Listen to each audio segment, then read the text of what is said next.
Resource Investment Conference 2018. I'm very pleased to have with me today Mickey Fulp, the Mercenary Geologist. Hi, Mickey. Hi, Nancy. It's been a while since I've spoken with you. It has been quite a while. And we've been busy. We've been busy. 2017 was busy, and 2018 looks like it's going to be even more robust. Well, that's exciting. It's exciting because the mining sector it's recovered a little bit, but not like we used to be. And so I'd like to ask your general overall feel for what sectors perhaps might be interesting now, or what you're looking at, or what kind of information do you have for our audience? So first of all, I'm looking at specific commodities.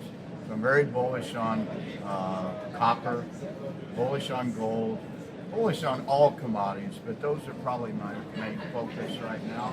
And since Trump was elected and what he's done with rolling back regulations and U.S. bureaucracy, I'm focusing more and more on the good old U.S. of A. for advanced projects.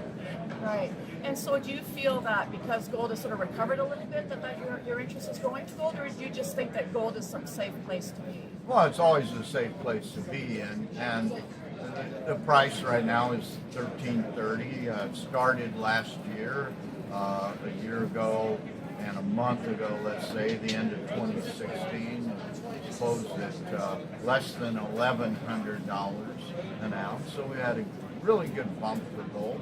I don't know if that's going to continue, but I don't really think it's all that important that we have a rising gold price. This is a gold price that a legitimate project in a legitimate geopolitically safe jurisdiction will work. If it won't work at $1,300 gold, you probably ought to go look for another project. Right. And speaking about geopolitical, is there anywhere in particular that you have a favorite place? Western U.S. Yeah, and it really has to do, we're seeing new gold companies being spun out, or RTOs or IPOs, with significant deposits in the Western U.S. that are being shed by majors and did not come out in the previous boom from, say, 2003 to 2011, 2012.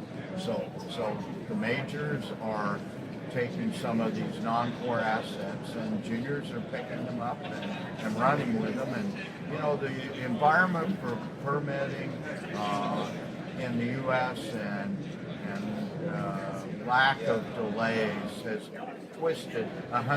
turned 180 degrees. So I'm focused in Nevada, I'm focused in Idaho, I'm looking at a project in Oregon, Alaska. So those good U.S. jurisdictions, historically good jurisdictions, are coming back now. And copper.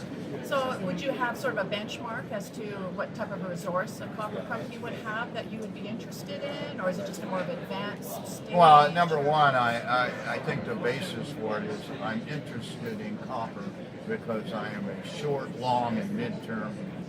mid, and long-term bull for the copper market. We use 3.4% more copper every year.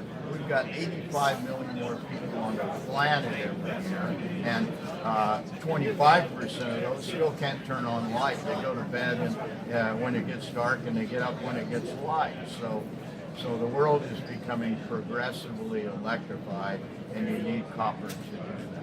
And once again, I'm focused on projects in safe geopolitical jurisdictions, and for me right now, that's the good old U.S. of A. And certainly I would always look for opportunities in parts of Latin America that have a history of copper production and a mining industry. Yes. So is there anything in particular you'd like to mention, or you just want to leave Well, it out there? I'll mention the four companies that cover right now, and I won't get in any great detail. I'll cover Trilogy Metals, arguably the world's two best, highest grade, large undeveloped copper deposits in northwest Alaska. A new co called Integra Resources, same management that sold Integra Gold last year. They're bought the Delamar mine in southwest Idaho with significant historic resource. I cover Allegiant Gold, which will be spun out at Columbus Gold here in the next week or so. That holds 14 very interesting gold projects and deposits in the western U.S., mainly Nevada. And finally, kind of off my beaten path, but I cover Eagle Plains Resources for their spin out, which will happen in early second quarter, maybe late first quarter, spinning out their gold property in Saskatchewan, which they have a JV with ex-Silver Standard outfit, SSR Mining. 18,000 meter drill program scheduled to start this year. Exciting. Well, it's nice we have some funds that are rolling back into the miners as well, which Absolutely. facilitates all of the drilling and everything. Yep. So there's money available. I think it's not itchy right now, but it's very project specific. But I think it's going to be a very good year. Excellent. Well, it's a pleasure to speak with you again, Mickey. Good Likewise. to see you. Thank you, and we'll speak again.